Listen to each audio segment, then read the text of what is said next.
మహిళలను పోషణాలోపం నుంచి విముక్తం చేస్తూ ఆరోగ్యవంతులను చేస్తానని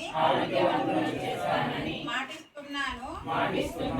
జాతీయ పోషణ మాసం సందర్భంగా నేను ప్రతి ఇంటికి సరైన పోషణ పోషకాహారం తాగునీరు పరిశుభ్రతపై సమాచారం ఇస్తాను.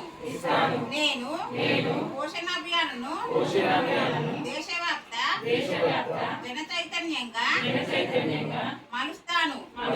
ప్రతి ఇల్లు బడి పల్లె పట్టణం సరైన పోషణ నినాదాలతో మారుమ్రోగేలా చేస్తాను. ఈ జన చైతన్యం ద్వారా నా దేశ పిల్లలు సంపూర్ణ ఆరోగ్యవంతులవుతారు. మెరుగైన శక్తి సామర్థ్యాలతో జీవితాలను సార్థం చేసుకుంటాను. ఇదే నా ప్రతిజ్ఞ. సరైన పోషణ ఆరోగ్య తెలంగాణ. పోషణ లోపం ఏ ఊరిలోనూ